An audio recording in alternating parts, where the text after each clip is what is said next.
신명기서, 제가 가지고 있는 성경 289페이지 신명기서 18장 우리 1절부터 8절까지 같이 한번 보시겠습니다.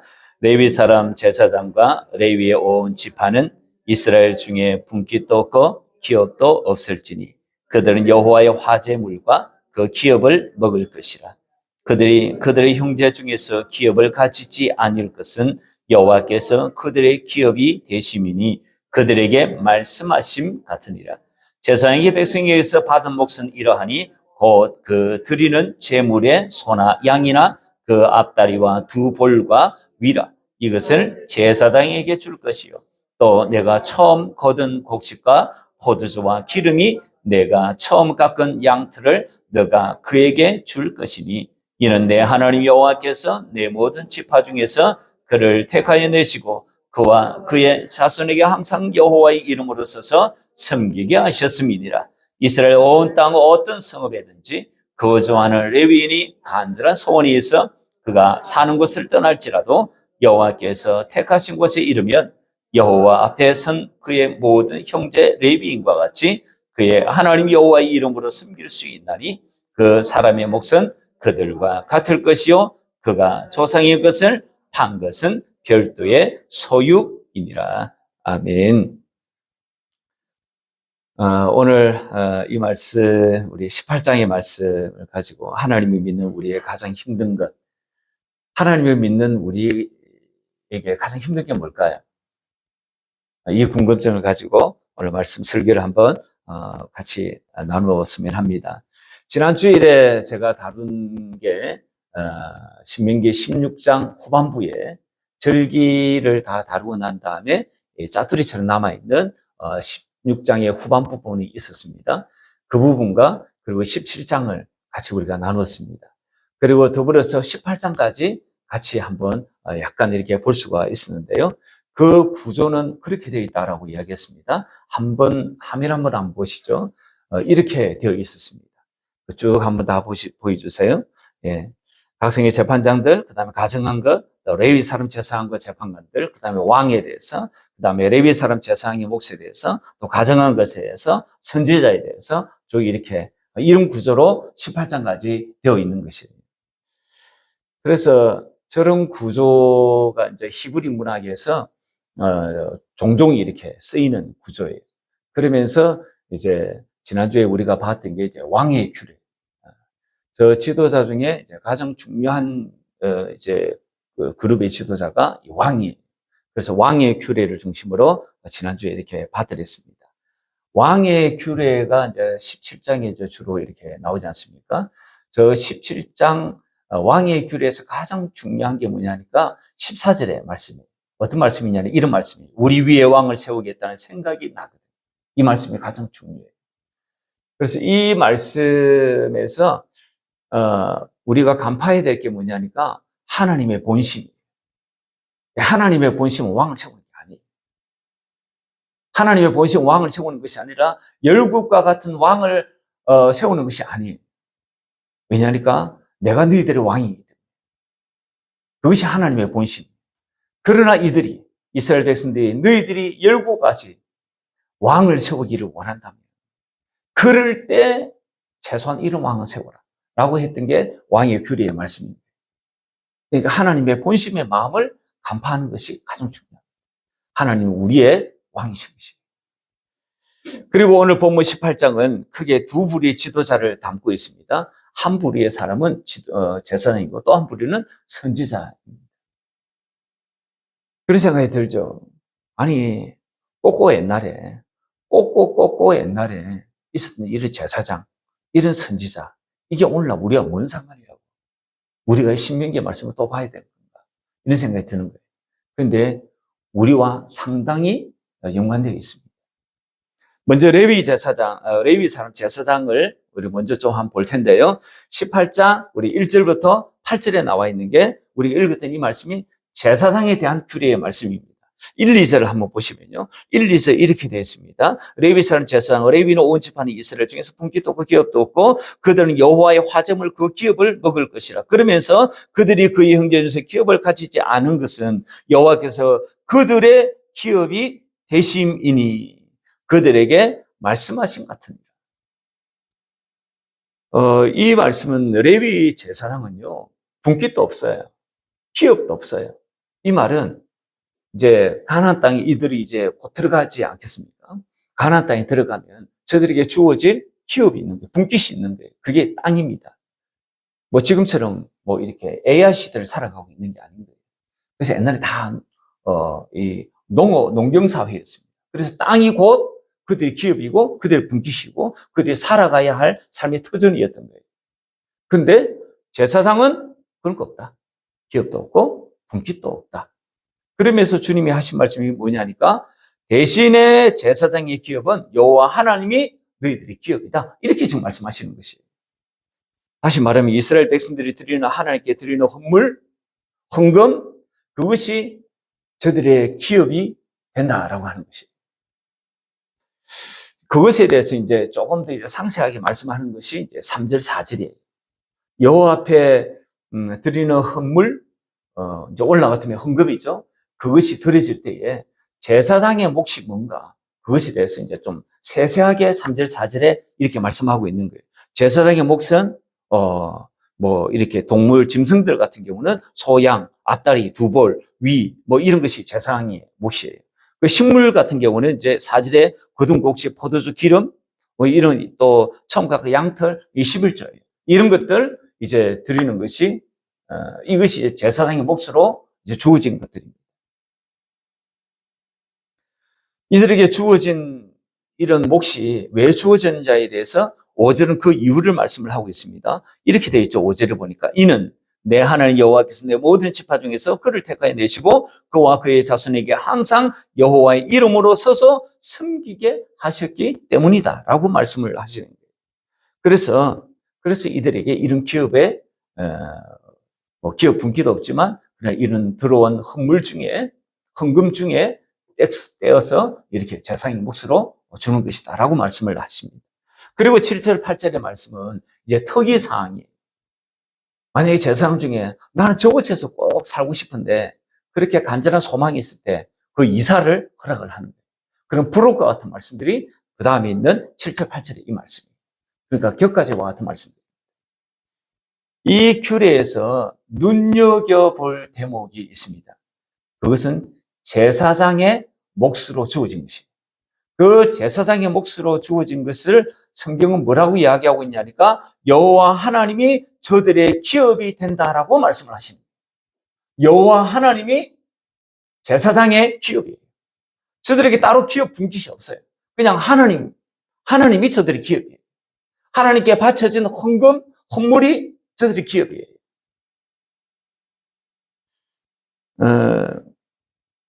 여러분이 만약 구약시대 레위 사람 제사장이었다면 여러분의 몫은 여호와 하나님이야 라고 그렇게 이야기한다면 여러분의 기분은 어떨까요? 여러분이 그 옛날에 제사장이었다면 하나님께서 그러시는 거예요. 여러분의 몫은 여호와 하나님이야 라고 그렇게 이야기한다면 여러분의 기분이 어떠실까요?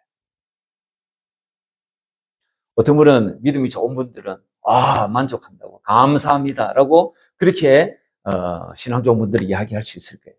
근데 저같이 신앙이 좋지 않은 사람은 이렇게 이야기할 수 있지 않을까요? 내 몫은 없네? 내 이름으로 이 땅에서 내 이름으로 밭대기 하나 없네? 내 이름으로 이게 뭐 내 이름으로 집도 절도 없네? 이런 말이거든요. 만약에 이 백성들이 주는 헌물, 이 백성들이 주는 헌금이 없으면 먹고 살기가 막막해지는 것이 바로 이 제사장들에게 주어진 몫이에요.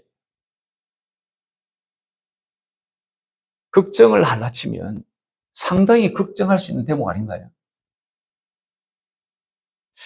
아니나 다를까 저와 같이 이렇게 믿음이 없는 사람들이 걱정하고 있는 바가 그대로 이루어지는 시기가 있었습니다.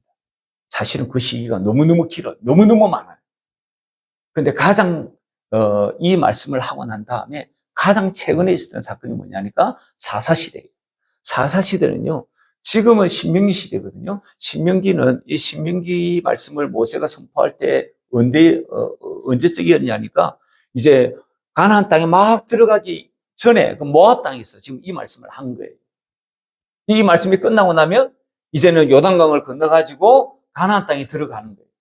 가나안 땅에 들어가가지고 들어가면 그때부터 이제 사사시대가 열리는 거예요. 이스라엘 백성들이 이제 그 가나안 땅을 들어간 거예요. 가나안 땅을 들어가가지고 주님께서 하신 이 말씀에 이 모세를 통해 하신 이 말씀대로 이제 이 레위 지파 제사장들에게는 분깃을 주지 않습니다. 기업 주지 않습니다. 땅덩어리, 땅 밭대기 하나 주어지지 않습니다.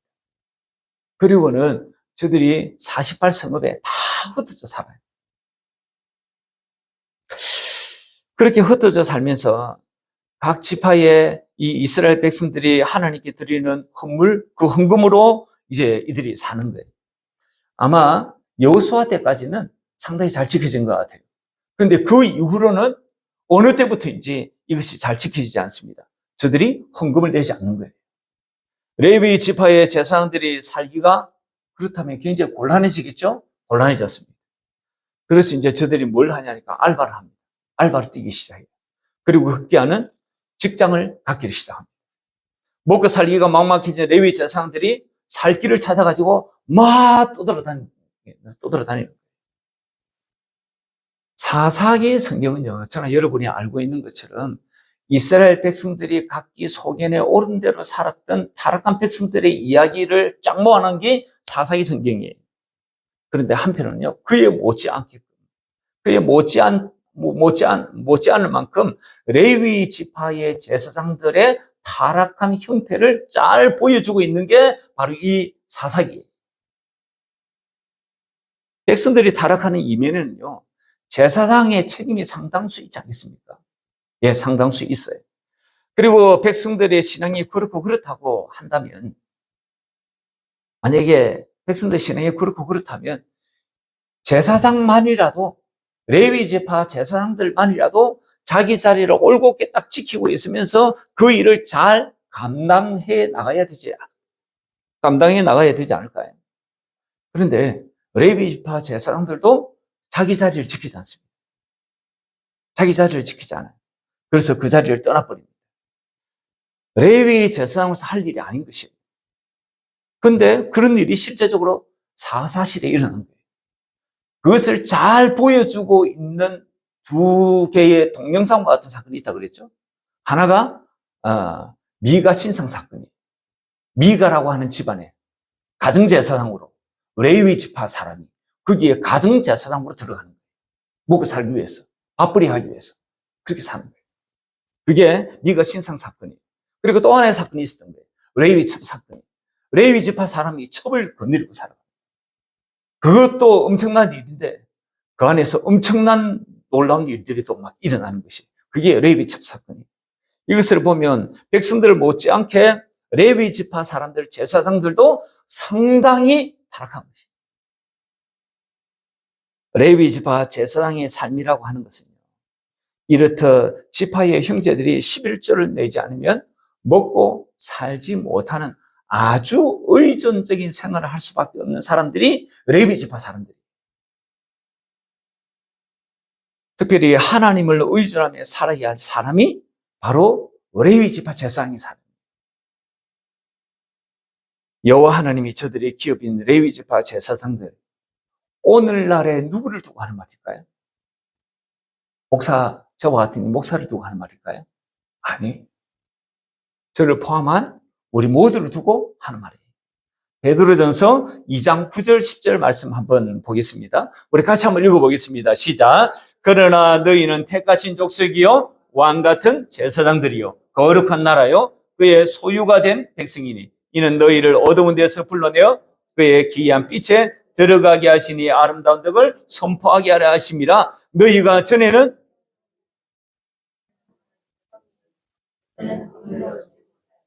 이제는 긍휼을 얻은 자니라. 우리를 두고 뭐라고 이야기하고 있냐니까 왕같은 제사장들이다, 그렇게 말씀을 하고 있는 것이에요. 전에 우리 이런 사람이 아니었던 거예요. 그러나 주님께서 우리를 세상으로부터 부른 그 부른 그 이후로 우리는 하나님의 백성이 되었고 그분의 거룩한 소유된 백성이 되었고 거룩한 백성이 되었고 그의 왕 같은 제사장이 된 거예요. 그래서 우리는 왕 같은 제사장이 우리를 두고 오늘날 제사장들이라고 말씀을 하시는 것이에요. 여러분 처음 애굽에 종살이하는 이스라엘 백성을 불러내었을 때 이 이스라엘 백성을 향한 하나님의 비전이 무엇인 줄 아십니까? 베드로전서 2장 9절의 이 말씀과 똑같아요. 한번 보겠습니다. 출애굽기 19장의 말씀입니다. 5절 6절의 말씀인데 같이 한번 읽어보겠습니다. 세계가 다 내게 속하였나니 너희가 내 말을 잘 듣고 내 언약을 지키면 너희는 모든 민족 중에서 내 소유가 되겠고 너희가 내게 대하여 제사장 나라가 되며 거룩한 백성이 되리라. 너는 이 말을 이스라엘 자손에게 전할지니라. 그러니까 이스라엘 백성을 불러내실 때 내 소유가 되고 거룩한 백성이 되고 제사장 나라가 되게 하겠다고 불러내신 것입니다. 과거 출애굽할 때 이스라엘 백성들을 향한 하나님의 비전이나 지금의 우리를 예수 그리스도의 사랑과 은혜로 불러내신 하나님의 비전이 다르지가 않습니다. 동일하신 것이에요. 왕 같은 제사장으로 우리가 살아가게 하시려고 주님께서 우리를 불러내신 것이에요. 그렇다면 이런 우리가 살아갈 삶 역시 레위 지파 제사장들과 같이 여호와 하나님이 기업인 사람들인 것이에요. 여호와 하나님이 기업인 사람. 하나님을 의존하며 살아가야 할 사람이 바로 저와 여러분들인 것이에요. 근데 우린 하나님 없이도 살아갈 수 있는 독립적인 삶, 그거 좋아하는 거예요.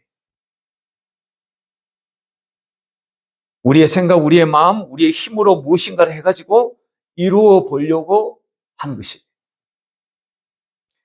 그래야 뭔가 뿌듯해 보이고 또 멋있어 보이고 뭔가 쿨해 보이기 때문에 그런지 모르겠어요. 하나님을 의존하며 사는 거 괜히 약해 보이잖아요. 나의 영원하신 여호와 하나님이라고 그렇게 막 선포하며 막 살자니까 왠지 좀 그런 것 같은 느낌이 드는 거예요. 그렇게 여호와 하나님은 나의 모든 기업입니다라고 하고 살기에는 뭔가 불안한 거예요. 또 없어 보이지는 않는가 모르겠습니다. 여러분 우리가 하나님을 믿는다라고 하는 것, 다른 말로 하나님의 사람으로 산다라고 하는 것은 하나님을 의존하며 살아가는 삶을 이야기를 하는 것입니다. 그런데 우리는 자꾸 하나님 없이도 살아갈 수 있는, 하나님 없이도 끄떡없이 살아갈 수 있는 삶을 추구하는 경향들이 우리 가운데 있습니다. 그래서 이런 말이 있습니다. 하나님을 믿는 우리에게 가장 힘든 것은요, 하나님만 믿는 것입니다.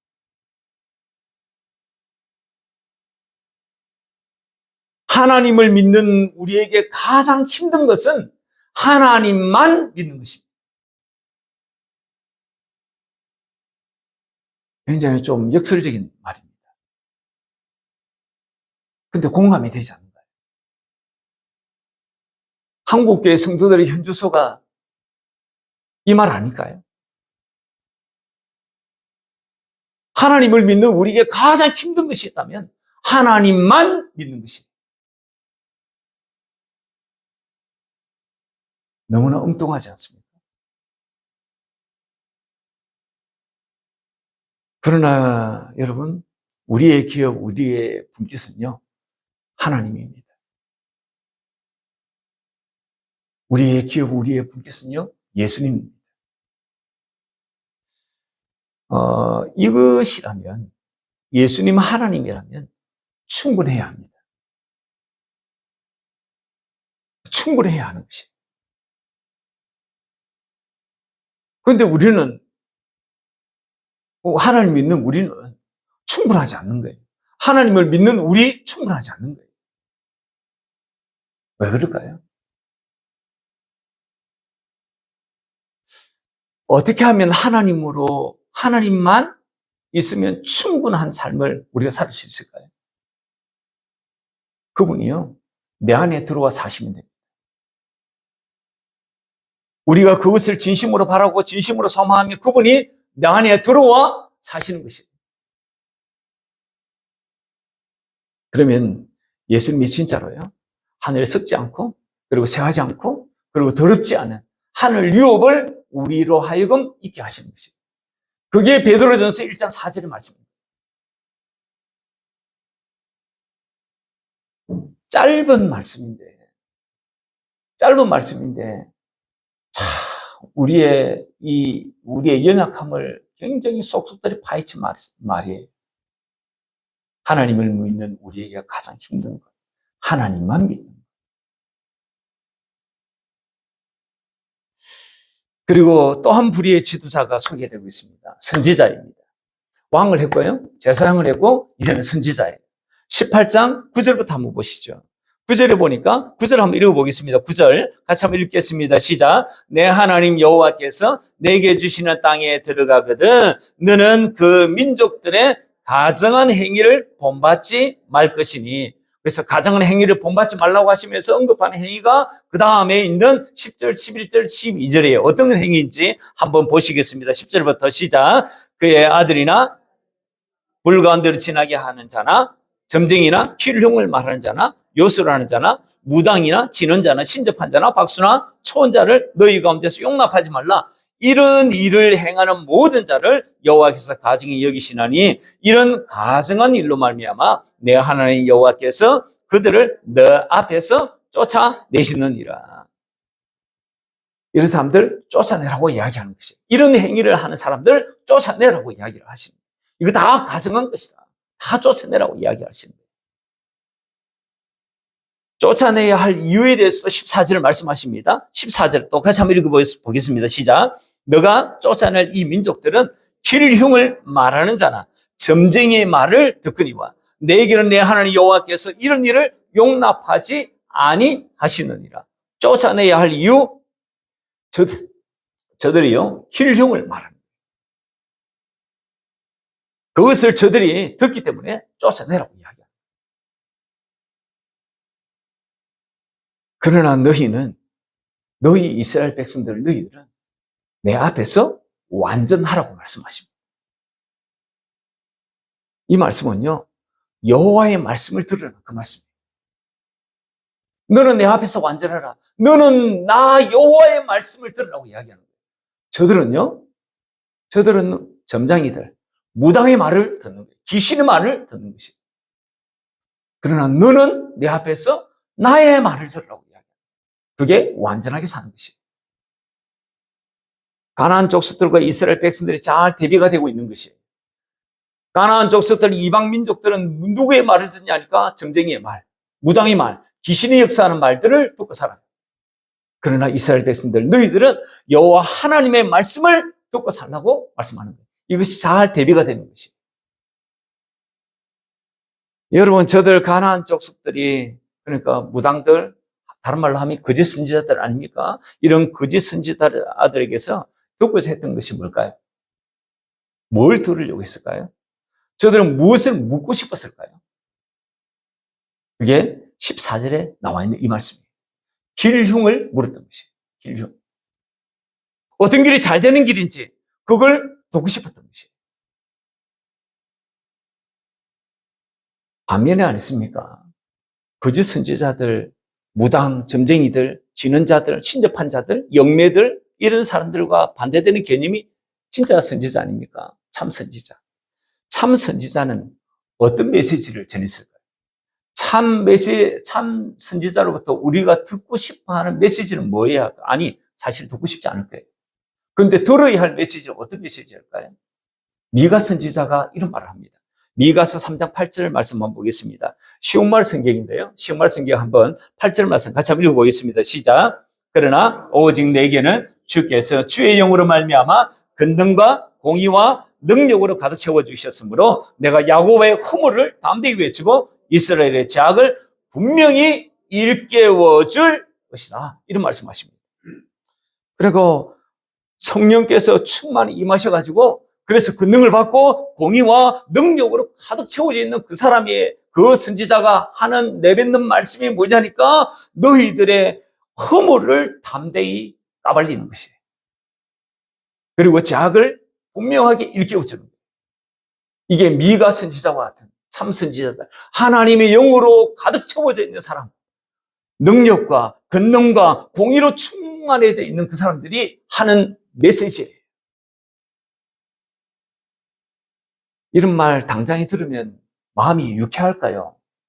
안 유쾌할까요? 나의 폐부를 찌르는 말을 팍팍 하는 것이에요. 나의 죄악을 막 일깨우는 말씀을 막 팍팍 하는 것이에요. 기분 상당히 안 좋습니다. 기분 상당히 안 좋습니다. 그런데 안 했습니까? 이런 말씀을 들으면 영혼이 삽니다. 영혼이 살아요. 그러니까 참 메시지를 전하는 참 선지자는요, 우리의 마음은, 기분은 상하지만, 그러나 우리의 영혼을 살리는 메시지를 전하는 거예요.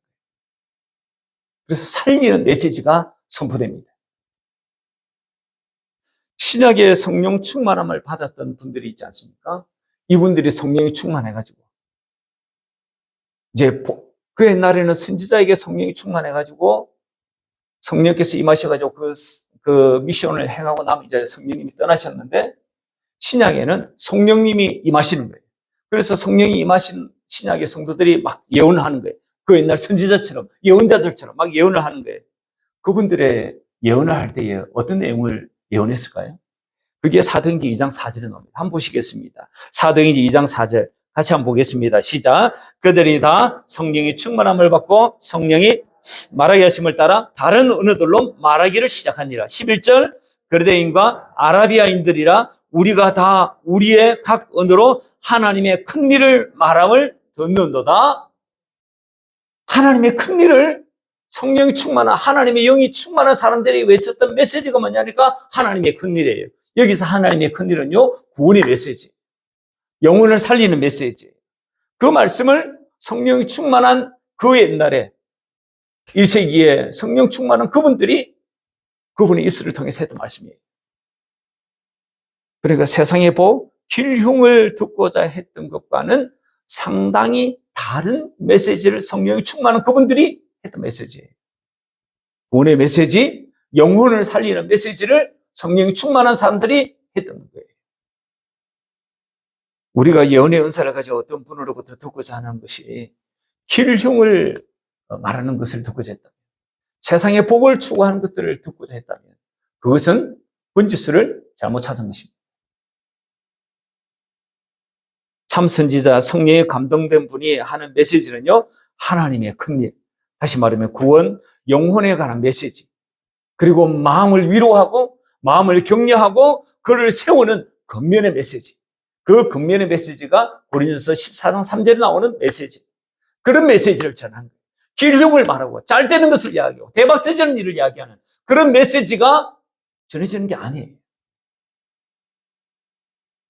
그래서 저와 여러분이 분별을 하셔야 합니다.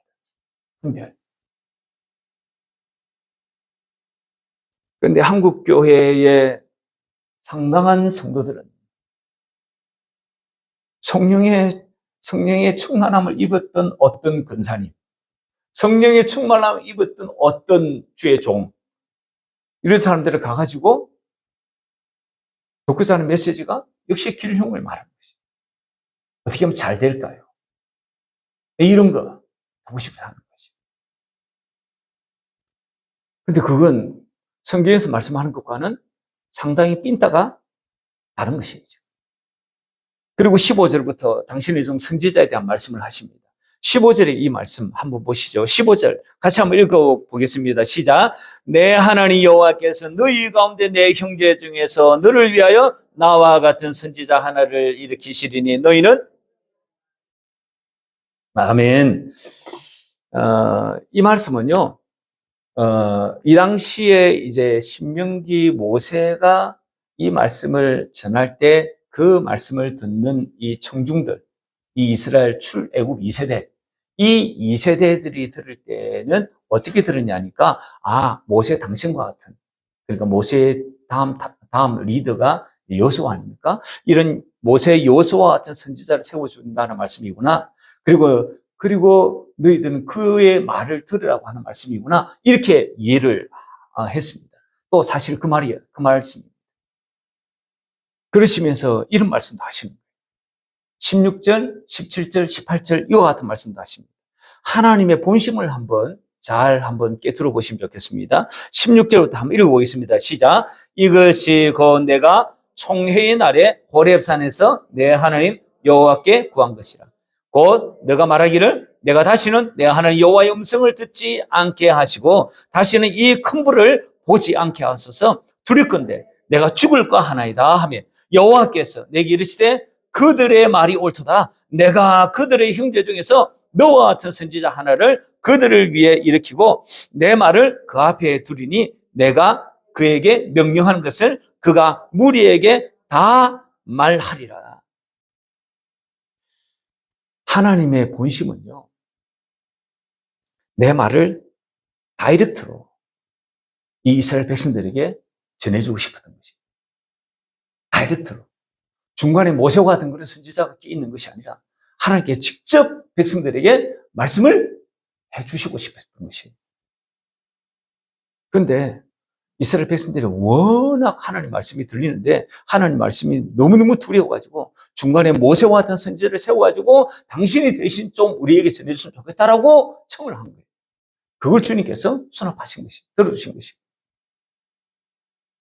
그걸 주님이 지금 그걸 그냥 지금 밝히고 있습니다. 그걸 주님이 지금 밝히고 있어요. 그리고 그 선지자의 메시지를 듣지 않을 때 벌을 받을 것에 대해서 말씀하시는 것이 19절의 말씀이에요. 그리고 20절, 21, 22절의 말씀은요, 그의 부록과 같은 말씀들이 20절부터 22절까지 이렇게 나와 있습니다. 그거는 여러분들이 그냥 보시면 될 겁니다. 지금 우리는 누구의 메시지를 들어야 할까요? 지금 우리는 어떤 메시지를 들어야 할까요? 15절에 나와 같은 선지자 하나를 이렇게 세우시겠다고 주님이 말씀하셨잖아요. 그러니까 그 선지자의 말씀을 들어야 하는 것이에요. 그 선지자의 말씀. 이분이 누구냐니까, 누구를 상징하느냐 하니까 이거에 대해서는 이견의 여지가 없습니다. 모두가 다 예수 그리스도를 상징한다라고 하는 때에 이견이 없습니다. 그래서 우리가 누구의 말씀을 들어야 되냐니까 지금도 우리가 누구의 메시지를 들어야 되냐니까 예수 그리스도. 예수 그리스도의 입에서 나오는 그 말씀을 들어야 됩니다. 변화산에서 이런 일이 있었지 않습니까? 변화산에 관한 기사는요, 마태복음 17장에 나와요.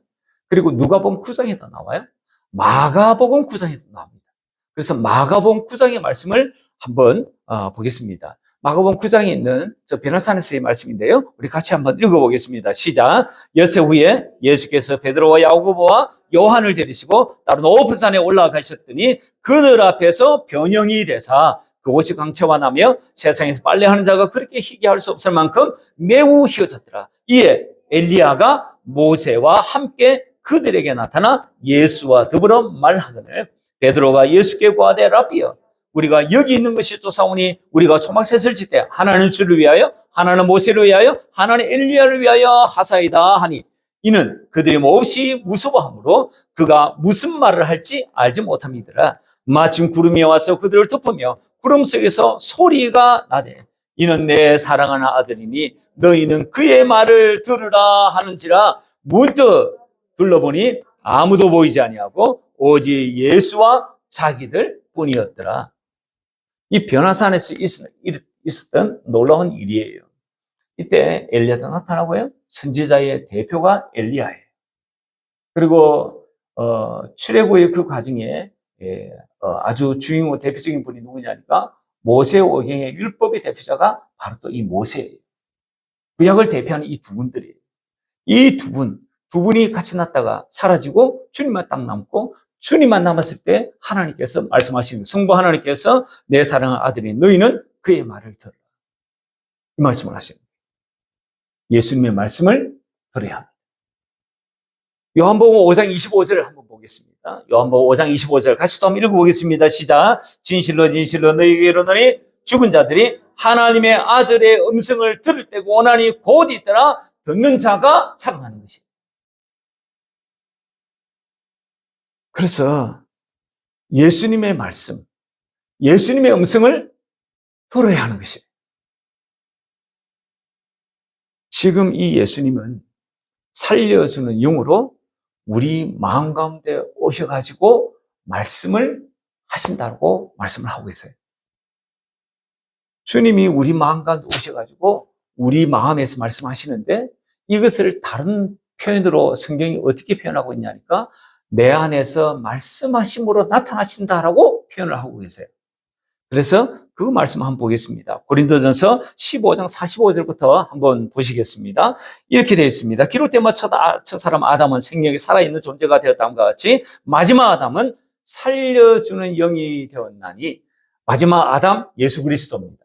예수 그리스도께서 우리 가운데 살려주는 영으로 우리 가운데 오신다고 말씀하고 있으신 것이에요. 그리고 사도행전 22장 14절의 말씀 한번 보겠습니다. 같이 한번 읽어보겠습니다. 22장 14절 시작. 그가 또 이르되 우리 조상들의 하나님이 너를 택하여 너로 하여금 자기 뜻을 알게 하시며 그 의인 보게 하시고 그 입에서 나오는 음성을 듣게 하셨습니다. 이거 지금 아나니아가 지금 이 바울의 말을 이렇게 하는 건데요. 자기 뜻, 예수님의 뜻을 알게 하시고 이 바울에게 그리고 그 의인 예수 그리스도를 보게 하셨다고 말씀하시고 또 그 입에서 나오는 음성을 듣게 하셨다고 말씀하는 거예요. 그러니까 초대 교회의 주의 음성을 듣는 삶은요. 주님을 보고 신앙생활을 하는 것은요. 그들에게는 기본이 되어 있었던 것이에요. 그리고 또 하나 보겠습니다. 고린도후서 13장 3절입니다. 13장 3절 말씀 한번 또 보겠습니다. 시작. 이는 그리스도께서 내 안에서 말씀하시는 증거를 너희가 구함이니 그는 너희에게 대하여 약하지 않고 도리어 너희 안에서 강하시니라. 이거 지금요. 내 안에서 말씀하시는 증거를 고린도 교인이 사도 바울에게서 구했던 것이에요. 그래, 너희들이 그걸 구한다고 내 안에서 말씀하시는 증거를 내가 보여주지. 그래가지고 쓴 편지가 고린도서예요. 그리고 베드로전서 1장 20절의 말씀도 한번 보시겠습니다. 같이 또 한번 읽어보겠습니다. 시작. 그는 창세전부터 미리 알린 바 되시니나 이 말씀에 너희를 위하여 나타내신 바 되었으니 베드로 사도께서 지금 흩어져 있는 디아스포라에게 이 베드로 전서의 말씀을 쓰는 것이에요. 베드로 전서의 말씀을 쓰시면서 지금 이 내용을 쓰는 것이에요. 베드로 사도가 살아있던 그 시절을 뭐라고 이야기하고 있냐니까 말세다라고 이야기합니다. 말세에 너희를 위해서 주님이 나타내신 바 되었으니 이렇게 지금 말씀을 하시는 것입니다. 그러니까 말세는요, 주님이 초림을 하신 그 이후로부터 주님이 재림하실 그 기간까지가 다 말세예요, 말세. 그래서 지금은 이 말세의 더 끝에 있다. 이래서 말세 지발이라 이렇게 표현을 하는 것입니다. 그 말세에 하나의 현상이 있는데 주님이 나타나시는 것입니다. 주님의 말씀하심으로 우리 가운데서 나타나시는 것입니다. 그게 말세에 일어나는 현상 중에 하나예요. 그리고 히브리서 9장 28절도 마지막으로 한번 보겠습니다. 같이 한번 읽어보겠습니다. 시작. 이와 같이 그리스도도 많은 사람의 죄를 담당하시려고 단번에 들이신 바 되셨고 구원에 이르게 하기 위하여 죄와 상관없이 자기를 바라는 자들에게 두 번째 나타나시리라. 주님께서요, 죄와 상관없이 두 번째 나타나시는 거예요. 그래야 그 사람이 구원과 관련되어 있는 것입니다. 그러니까 구원과 관련되어 있다고 하는 것은요, 주님이 내 안에서 말씀하심으로 나타나야 하는 것입니다. 그게 히브리서 9장 28절의 말씀이에요. 주님은요, 말씀하심으로 나타나시는 것이에요. 그 말씀하실 때 성경 안에서 말씀하십니다. 말씀, 이 메시지, 주님이 우리 가운데 말씀하실 때 메시지의 그 내용이 뭘까요? 그 내용은 어떤 내용일까요? 길흉을 말씀하실까요? 잘 되는 길을 말씀하실까요? 투자하면 대박 터지는 일, 대박 터지는 길, 뭐 그런 거 말씀하실까요? 주님이 성령을 통해 우리에게 말씀하시고 나타나실 때 이보다 아니십니까? 훨씬 중요한 것을 우리에게 말씀하십니다. 하나는 우리가 사는 삶, 우리가 사는 길, 내 영혼이 형통한 길, 마땅히 내가 살아야 할 길, 삶의 방향, 그것에 대해서 말씀을 해주십니다. 그러니까 다른 말로 하면요, 내 영혼이 잘 되는 길을 주님이 말씀해 주십니다. 그러면 육적인 것은요, 자연스럽게 우리에게 주어지는 것이에요. 그러니 순서를 잘 가져가야 합니다. 요한 3서 1장 2절에 보니까 이런 말씀이 있으시죠. 사랑하는 자여, 내 영혼이 잘된 같이 너가 범사에 잘되고 강건하기를 내가 간구하노라. 영혼이 잘되는 것이 먼저인 것이에요. 영혼이 잘되는 것이에요. 그 다음에 육신은요, 자연스럽게 따라오는 부수적인 복이에요. 그런데 귀신은요, 무당은요, 점치는 자들은요, 사단, 마귀, 악한 것들은요, 이 순서를 뒤바꿔요. 그래서 길 흉을 우리 가운데 말을 자꾸 해줘요. 그리고 잘 되는 길을 막 이야기를 해줘요. 그러면 그 사람이 진짜 잘 되느냐? 그렇지 않아요. 그렇지 않습니다. 사탄은 반대로 하는 것입니다. 우리는 영혼이 먼저 잘 되어야 합니다. 하나님께서 우리에게 메시지를 주실 때 영혼이 잘 되는 것을 먼저 우리에게 말씀을 하십니다. 바라기는 예수의 영이신 성령님을 통해 영혼의 생수를 공급받는 그런 은혜와 복이 충만하시기를 바랍니다. 그러면 하나님만 믿는 것이 가장 힘든 나에게 하나님으로 충분합니다. 이런 고백이 있게 되실 거예요. 바라기는 이런 은혜와 복이 있으시기를 주님의 이름으로 축원합니다.